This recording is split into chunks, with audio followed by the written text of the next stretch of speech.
ಮದುವೆ ಆಗೋ ಏಜ್ ತಲುಪಿದಾರಲ್ವಾ ಅವರು? ಹೌದು ತಲುಪಿದ್ದಾರೆ. ಈಗ ಮದುವೆ ಆಗಕ್ಕೆ ಈಗ ಇಷ್ಟ ಇಲ್ಲ, ಇಷ್ಟು ದಿನ ವಯಸ್ಸಿಲ್ಲನೆಪ್ಪ, ಈಗ ಮನಸ್ಸಿಲ್ಲ, ನೀನ್ ಬೇಡ ಅನ್ನೋ ತಿರಸ್ಕಾರ. ಹೌದದು. ಹ್ಮ್ ಮತ್ತೆ ಅದು ಅವನು ಬಂದು ಹೇಳಿಲ್ಲ ನಮ್ಮ ಮುಂದೆ, ಹೇಳಿದ ಅವನ ಅಪ್ಪ, ಅವನಾಗೆ ಹೇಳಿದ್ನಂತ ಸಹ ನಮ್ಗೆ ಗೊತ್ತಿಲ್ಲ. ಓಕೆ, ಅಂದ್ರೆ ಕೃಷ್ಣ ಅವ್ರು ನಿಮ್ ಜೊತೆ ಕಾಂಟ್ಯಾಕ್ಟಿಗೆ ಸಿಕ್ಕಿಲ್ಲ ಮಗು ಆದ್ಮೇಲೆ?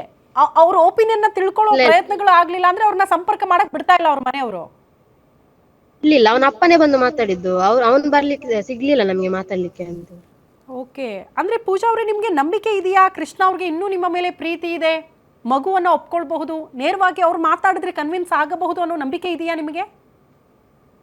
ಹೌದು, ನೇರವಾಗಿ ಮಾತಾಡಿದ ಕನ್ವಿನ್ಸ್ ಆಗ್ತಾನೆ, ಅವ್ನು ಬಿಡ್ತಾ ಇಲ್ಲ. ಅದಕ್ಕೆ ಅವ್ರಿಗೆ ಗೊತ್ತಿರ್ಬೋದು ಮಾತಾಡಿದ್ರೆ ಕನ್ವಿನ್ಸ್ ಆಗೋ ಚಾನ್ಸ್ ಉಂಟು, ಅದಕ್ಕೆ ಬಿಡ್ತಾ ಇಲ್ಲ ಅಂತ.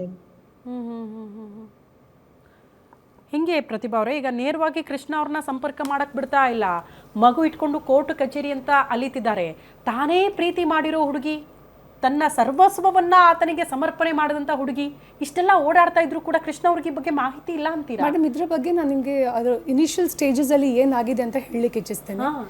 ಈ ಹುಡುಗಿ ಪ್ರೆಗ್ನೆಂಟ್ ಅಂತ ಹೇಳಿ ಗೊತ್ತಾದ ಕೂಡಲೇ ಅವ್ನು ಬರ್ತಾನೆ ಮನೆಗೆ, ಬಂದು ಕಿಟ್ಟನ್ನು ಕೊಡ್ತಾನೆ, ಹೇಳ್ತಾನೆ ಇದು ಯಾರ ಹತ್ರ ಹೇಳಬೇಡಿ. ಮತ್ತು ಅವಳ ಹುಡುಗಿ ಅಮ್ಮನ ಹತ್ರ ಬಂದು ಹೇಳ್ತಾನೆ, ನೋಡಿ ಆಂಟಿ, ನನ್ನಿಂದ ತಪ್ಪಾಗಿದೆ, ಹೇಗಾದರೂ ಮಾಡಿ ನಮ್ಮನ್ನು ಇದರಿಂದ ಸೇವ್ ಮಾಡಿ ಅಂತ ಹೇಳಿ. ಅಮ್ಮ ಏನು ಮಾಡ್ತಾರೆ, ಅವನ ಅಪ್ಪನ ಹತ್ರ ಫೋನ್ ಮಾಡಿ ಹೇಳ್ತಾರೆ ಈ ರೀತಿ ಆಗಿದೆ ಅಂತ ಹೇಳಿ. ಇಮಿಡಿಯೇಟ್ ಆಗಿ ಅವರು ಬರ್ತಾರೆ, ಬಂದು ಅವರು 10,000 ರೂಪಾಯಿ ಇವರ ಅಕೌಂಟಿಗೆ ಗೂಗಲ್ ಪೇ ಮಾಡ್ತಾರೆ, ಮಗುವನ್ನು ತೆಗಿಸಿ ಅಂತ ಹೇಳಿ. ಆಗಸ್ಟ್ ಹೊತ್ತಿಗೆ ಮಗುವಿಗೆ 7.5 ತಿಂಗಳಾಗಿದೆ. 7.5 ತಿಂಗಳ ಆಗುವಾಗ ಈಗ ಕೆಲವೊಂದ್ಸಲ ಏನಾಗ್ತದೆ, ಹೆಣ್ಮಕ್ಳಿಗೆ ಕೆಲವರು ಕೇಳುವವರಿದ್ದಾರೆ, ಅಷ್ಟು ದಿನ ಇವಳಿಗೆ ಗೊತ್ತಾಗ್ಲಿಲ್ವಾ ಅಂತ. ಎಷ್ಟೋ ಮಕ್ಕಳಿಗೆ ಹಾರ್ಮೋನಲ್ ಪ್ರಾಬ್ಲಮ್ಸ್ ಇರ್ತದೆ, ಪೀರಿಯಡ್ಸ್ ಆಗಲ್ಲ, ರೆಗ್ಯುಲರ್ ಆಗಿ ಆಗಲ್ಲ.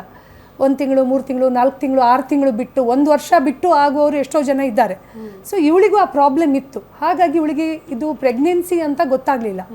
ಬಟ್ ಪ್ರೆಗ್ನೆಂಟ್ ಅಂತ ಗೊತ್ತಾದ್ಮೇಲೆ 10,000 ರೂಪಾಯಿ ಇವ್ರ ಅಕೌಂಟಿಗೆ ಹಾಕ್ತಾರೆ. ಅಕೌಂಟಿಗೆ ಹಾಕಿ ಹೇಳ್ತಾರೆ ಮಗುವನ್ನು ತೆಗಿಸಿ ಅಂತ ಹೇಳಿ. ಯಾವ ತಾಯಿ ತೆಗಿಲಿಕ್ಕೆ ರೆಡಿ ಇರ್ತಾಳೆ? ಮಗು ಕಂಪ್ಲೀಟ್ ಆಗಿ ಫಾರ್ಮ್ ಆಗಿರ್ತದೆ, ತಾಯಿ ಜೀವ ಕುತ್ತಲ್ವಾ? ಹೌದು. ಹಾಗಾಗಿ ಇವ್ರು ಒಪ್ಲಿಲ್ಲ ಅದಕ್ಕೆ.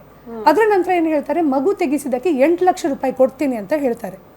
ಇವ್ರು ಅದಕ್ಕೆ ಒಪ್ಪೋದಿಲ್ಲ. ಮತ್ತೆ ಇವ್ರನ್ನ ಕರ್ಕೊಂಡು ಇದ್ದ ಆಸ್ಪತ್ರೆಗಳಿಗೆ ಅಲೆದಾಡ್ತಾರೆ ಮಗು ತೆಗಿಸ್ಲಿಕ್ಕೆ ಅಂತ ಹೇಳಿ. ಬಟ್ ಯಾವ ಆಸ್ಪತ್ರೆಯವರು ಒಪ್ಪುವುದಿಲ್ಲ ಆ ಮಗು ತೆಗಿಲಿಕ್ಕೆ. ಫೈನಲಿ ಬಂಟ್ವಾಳದಲ್ಲಿ ಒಬ್ರು ಲೇಡಿ ಡಾಕ್ಟರ್ ರೆಡಿ ಆಗ್ತಾರೆ ತೆಗಿಲಿಕ್ಕೆ. ಬಟ್ ಇವರು ಆ ಟೈಮಲ್ಲಿ ಒಪ್ಪಲಿಲ್ಲ. ಅದರ ನಂತರ ಇವಾಗ ಏನಾಯ್ತು, ಅದರ ನಂತರ ನನ್ನ ಮಗು ಅಲ್ಲ ಅಂತ ಹೇಳಲಿಕ್ಕೆ ಶುರು ಮಾಡಿದ್ರು.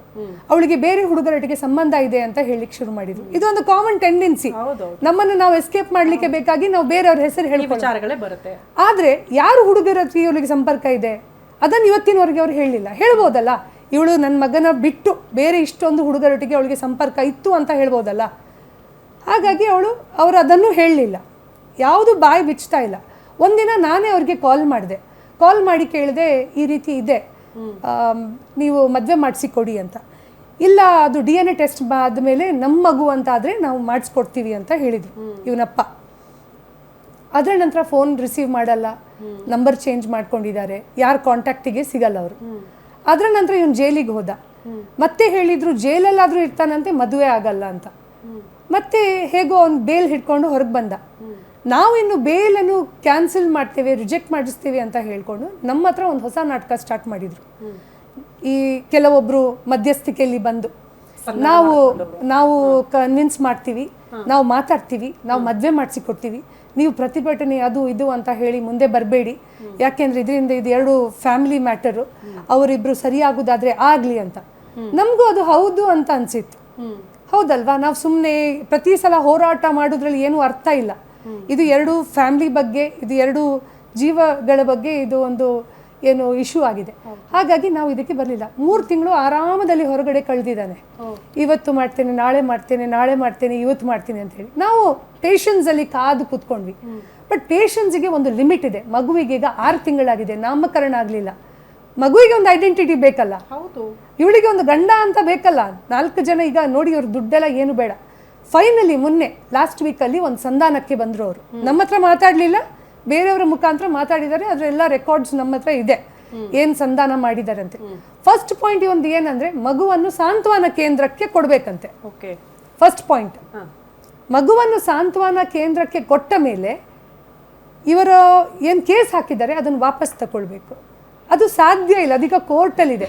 ಒಂದ್ಸಾರಿ ಕೇಸ್ ವಾಪಸ್ ತಗೊಂಡ್ಬಿಟ್ರೆ ಬಚಾವ್ ಆಗಲ್ಲ, ಅದು ಇವಳಿಗೆ ತಗೊಳ್ಳಿಕ್ಕೂ ಆಗಲ್ಲ. ಹೇಗೆ ತಗೊಳ್ತಾಳೆ? ತೆಗಿಲಿಕ್ಕೆ ಆಗಲ್ಲ, ಯಾಕಂದ್ರೆ ಈ ಪ್ರಕರಣ ತುಂಬಾ ಮುಂದುವರೆದಿದೆ. ಅದರ ನಂತರ ಹೇಳಿದ್ರು ಮದುವೆ ಆಗ್ತಾನಂತೆ, ಮದುವೆ ಆಗಿ ಇಮಿಡಿಯೇಟ್ ಆಗಿ ಡಿವೋರ್ಸ್ ತಗೊಳ್ತಾನಂತೆ, ಆಮೇಲೆ ದುಡ್ಡು ಕೊಟ್ಬಿಡೋದು, ಆಮೇಲೆ 50 ಲಕ್ಷ ರೂಪಾಯಿ ದುಡ್ಡು ಕೊಡ್ತಾನಂತೆ. ಇವನ್ ದುಡ್ಡು ಯಾರಿಗ್ ಬೇಕು? ದುಡ್ಡಲ್ಲಿ ಏನ್ ಬೇಕಾದ್ರೂ ಮಾಡಬಹುದು ಅನ್ನೋ ಮನಸ್ಥಿತಿಯಲ್ಲಿದ್ದಾರೆ. ದುಡ್ಡಿದೆ, ಪ್ರಭಾವ ಇದೆ, ಏನ್ ಬೇಕಾದ್ರೂ ಮಾಡ್ಬಿಡ್ಬಹುದು ಅನ್ನೋ ಮನಸ್ಥಿತಿಯಲ್ಲಿದ್ದಾರೆ. ಹಂಗಾಗಿ ಸಂಧಾನಗಳಾಗಿದೆ. ಬಟ್ ದುಡ್ಡಲ್ಲ ರೀ, ಮಗು ಮುಖ ನೋಡ್ಬೇಕು. ಮಗು ಮುಖ ನೋಡಿದ್ರೆ ಎಂತವರ ಕಣ್ಣಂಚುಗಳು ಒದ್ದೆ ಆಗ್ಬಿಡುತ್ತೆ. ಏನ್ ಪಾಪ ಮಾಡಿತ್ ಹೇಳ್ರಿ ಆ ಮಗು? ಪಾಪ ಆ ಮಗು ಹಿಡ್ಕೊಂಡು ಕೋರ್ಟು ಕಚೇರಿ ಅಲಿಬೇಕಲ್ಲ ತಾಯಿ. ಅದನ್ನ ನೋಡ್ಕೊಂಡು ಹೆತ್ತ ತಾಯಿ ಕಣ್ಣೀರ್ ಹಾಕ್ಬೇಕಲ್ಲ. ಯಾವ ಮಕ್ಕಳ ಭವಿಷ್ಯ ಹಿಂಗಾಗೋದಕ್ಕೆ ಸುಮ್ಮನೆ ಇರ್ತಾರೆ ಅಂತ ಹೆತ್ತ ತಂದೆ ತಾಯಿ. ನಮಿತಾ ಅವ್ರೆ, ದುಡ್ಡು ಕೊಟ್ಬಿಡ್ತೀವಿ ಎಲ್ಲವೂ ಕೂಡ ಮುಗಿದು ಹೋಗ್ಬಿಡುತ್ತೆ ಅನ್ನೋ ರೀತಿಯಲ್ಲಿ ಸಂಧಾನಗಳು. ನನ್ಗೆ ಒಂದರ್ಥ ಆಗ್ತಾ ಇಲ್ಲ ರೀ. ಪಾಪ ಒಂದು ಮಗು ಯಾರು ಅಂತ ಗೊತ್ತಿರಲಿಲ್ಲ, ಗರ್ಭಿಣಿ ಅಂತ ವಿಷಯ ಗೊತ್ತಾಗುತ್ತೆ, ನಂತರ ಮಗು ಆಗುತ್ತೆ. ಈಗಲೂ ಕೂಡ ಗಂಡ ಯಾರು, ಆ ಮಗುವಿಗೆ ಭವಿಷ್ಯ ಕಟ್ಟೋರು ಯಾರು ಅಂತ ಮುಂದೆ ಬರಕ್ಕೆ ರೆಡಿ ಇಲ್ಲ ಆತ ಅಂತ ಅಂದಾಗ ಹೆಂಗೆ ಅನಿಸ್ತಾ ಇದೆ ಈ ಸನ್ನಿವೇಶಗಳನ್ನ ನೋಡಿ. ಹೆತ್ತ ತಾಯಿ ಆಗಿ ಕೋರ್ಟು ಕಚೇರಿ ಅಲಿತಿದ್ದಾರೆ, ಪುಟ್ಟ ಕಂದ ಬೇರೆ ಕೈಯಲ್ಲಿ. ಅವರಿಗೆ ಅದರ ಇದಿಲ್ಲಲ್ಲ, ನಾವಲ್ವಾ ಮಗುವನ್ನು ಹಿಡ್ಕೊಂಡು ಅಲ್ದಾಡೋದು. ಅವ್ರ ಮನೇಲಿ ಆರಾಮದಲ್ಲಿದ್ದಾರೆ, ತಂದೆ ತಾಯಿ ಮಗೆಲ್ಲ ಆರಾಮದಲ್ಲಿ. ನಾವಿಲ್ಲಿ ಯೂಶಲಿ ನಾನು ತಪ್ಪು ತಿಳ್ಕೊಬೇಡಿ, ಈಗ ಗರ್ಭಿಣಿ ಅಂತ ಗೊತ್ತಾದಾಗ ಮಗಳಿಗೆ ಇನ್ನೂ ಮದುವೆ ಆಗಿಲ್ಲ, ಆದ್ರೂ ಕೂಡ ಪ್ರೀತಿ ವಿಚಾರದಲ್ಲಿ ಮುಂದುವರೆದಿದ್ದಾರೆ. ಅವ್ರಿಗೆ ಗರ್ಭಿಣಿ ಅಂತ ಗೊತ್ತಾದಾಗ ಆ ವಿಷಯ ಶಾಕ್ ಆಗಿತ್ತ ನಿಮಗೆ?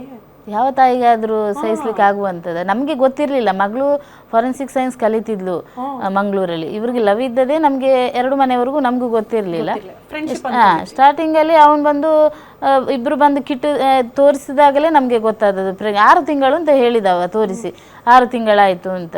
ಮತ್ತೆ ಏನು ಮಾಡಿದ, ಅವರ ತಂದೆ ಅವನು ಹೇಳಿದ ಮನೆಯವರಿಗೆ ಯಾರು ಹೇಳ್ಬೇಡಿ, ಇದನ್ನ ಹೇಗಾದ್ರೂ ಇದು ಮಾಡಿ ಅಂತ. ನಾನು ಹೇಳಿದೆ ಅದೇ ಬಗ್ಗೆ ಮಾತನಾಡೋಕ್ಕೆ ನಮಿತಾ ಅವ್ರೆ ಮಾತಾಡಿಸ್ತೀನಿ. ಶಾಸಕ